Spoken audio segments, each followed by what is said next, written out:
como algo que fosse certo ao ponto dele excluir algumas verdades da palavra do Senhor.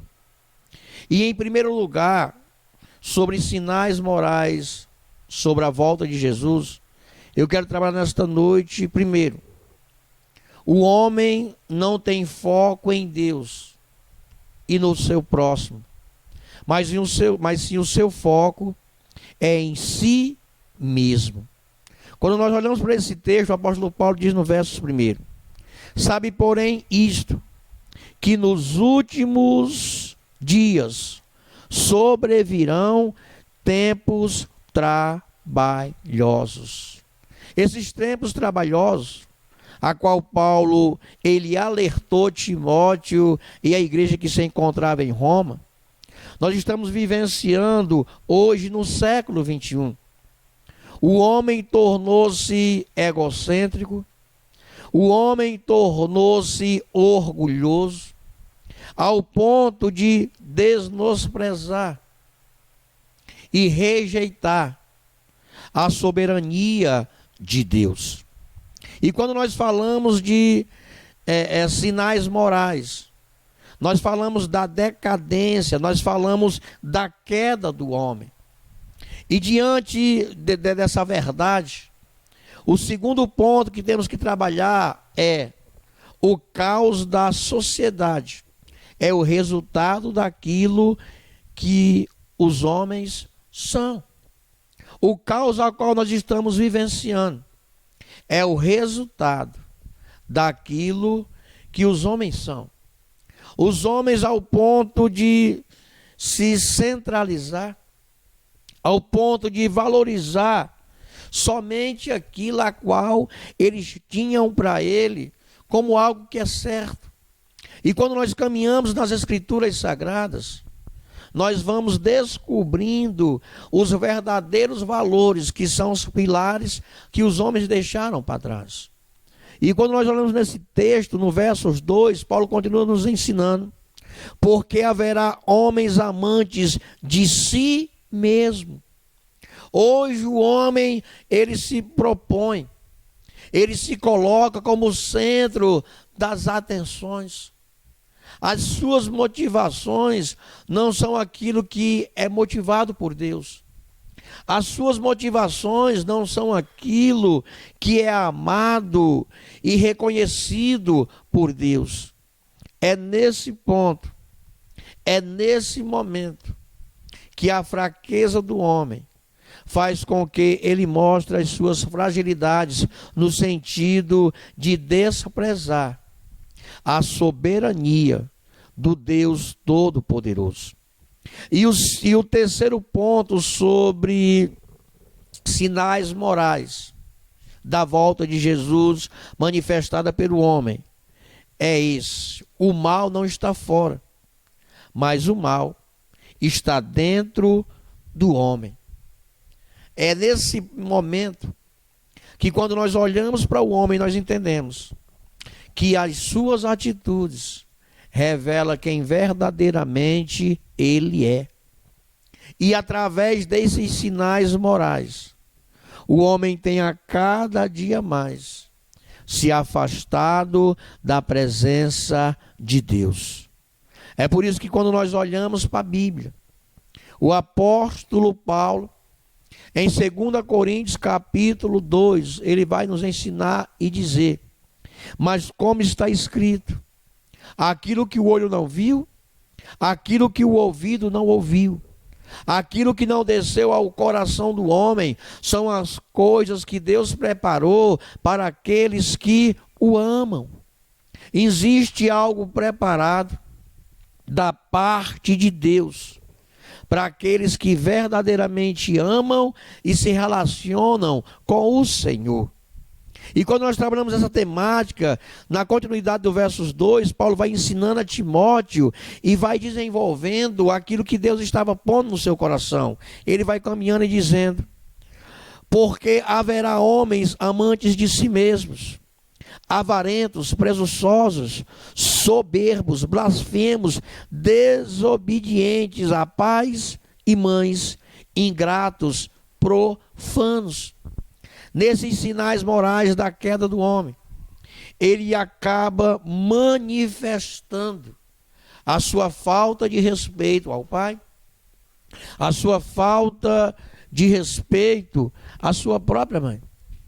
E é nesse momento que os sinais vão se manifestando. Também quando nós enxergamos em quarto lugar, Paulo aqui ele apresenta uma listra, a qual traz essa queda, a qual traz essa decadência. E os sinais morais manifestos pela queda do homem, automaticamente também vai trazer os sinais naturais, a qual nós temos como o terremoto, a qual nós temos como o maremoto, a qual nós temos como tudo aquilo que prejudica os sinais da natureza. Automaticamente chega e prejudica a vida do homem. E muitos estão passando despercebidos. E tem olhado para esses sinais como algo natural, só que por trás são sinais naturais, mas que envolve a moral do homem. São sinais que o homem tem implantado e desenvolvido para a sua própria decadência. E Paulo no versos 3 vai continuar nos ensinando: sem afeto natural, irreconciliáveis, caluniadores, incontinentes, cruéis, sem amor para com os bons. Ou seja, o amor, aquilo que verdadeiramente é princípio deixado por Deus, tornou-se algo banal, tornou-se algo exclusivo daqueles que têm que verdadeiramente reconhecer quem Deus é. E Paulo ele encontrava-se preso em Roma, mas ele posicionou-se com o comprometimento de amostrar esses sinais.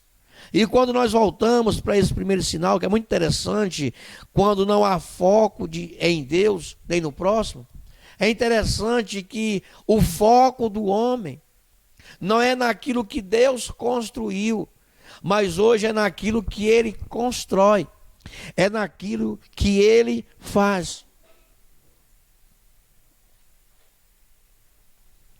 E quando nós olhamos aqui no versos 4, o texto continua nos ensinando: traidores, obstinados, orgulhosos, mais amigos dos deleites do que amigos de Deus. Essa área do orgulho, nós sabemos que o orgulho é um elevado conceito que faz com que o ser humano venha a amar a si mesmo. Faz com que o ser humano venha a amar mais as suas práticas do que as manifestações de Deus. E quando nós olhamos aqui nesse quarto ponto, que entendemos que Paulo ele apresenta uma lista que traz as raízes no amor próprio, isso tem feito com que muitos homens tenham se engoldado e caído no seu próprio pensamento. Mas quando nós olhamos no verso 5 do mesmo texto, a palavra nos ensina: tendo a aparência de piedade, mas negando a eficácia dela, destes afasta-te. Ou seja, essas qualidades manifestas através dos sinais morais do homem. Quando nós começamos a ler no versos 2, porque haverá homens amantes de si mesmo. Quando nós enxergamos por uma visão divina, o amor a si mesmo traz o abandono do seu próprio lar. O amor de si mesmo faz com que muitos homens que exista até sobre eles uma promessa de Deus, mas faz com que eles venham abandonar aquilo a qual Deus pôs em suas mãos. E no versos 3 ele diz: sem afeto natural. Quando o homem perde o afeto natural, automaticamente ele perde todo o sentido e todo raciocínio moral. E aí atrai para a sua vida os sinais da decadência, aquilo a qual foi herdado por Adão, ao ponto de muitos se esquecerem qual é o verdadeiro sentido de você servir a Deus. Qual é o verdadeiro sentido, aleluia, de você estar na presença de Deus. Porque os sinais morais manifestam o abandono pelo verdadeiro cristianismo. E estamos vivenciando esses últimos dias e creia do fundo da sua alma, que esses sinais que nós estamos vendo manifestos pela natureza são prenúncios da volta de Jesus. É como se os céus estivessem se abrindo. É como se Jesus estivesse se colocando de pé no seu trono. É como se ele se inclinasse ao lado direito do Pai e esperasse o momento da palavra diretória do Deus Todo-Poderoso. Olhar para ele e dizer: filho, está na hora de você buscar a minha igreja. É por isso que quando nós olhamos naquele livro escatológico de Mateus, capítulo 24, que eu tenho trabalhado muito esses últimos dias, quando Jesus olha para os seus discípulos e diz: assim como foi nos dias de Noé, nos dias anteriores ao dilúvio, que casavam e davam-se em casamento, será também nos dias de hoje. A palavra tem sido ministrada, a palavra tem sido pregada por muitas vias de comunicações, mas os homens têm desprezado a eficácia e os valores da eternidade. Se esquecem em muitas áreas. Aqueles que têm pregado a volta de Jesus, mas que em muitos momentos têm vivido como se Jesus não fosse voltar. E isso é um grande perigo, porque aquilo que eu prego, primeiro tem que ser aquilo que eu venho viver e também acreditar, aleluia. E aqui Paulo ele vai passando essa ideia para Timóteo, ao ponto de Timóteo absorver e querer desenvolver com a igreja,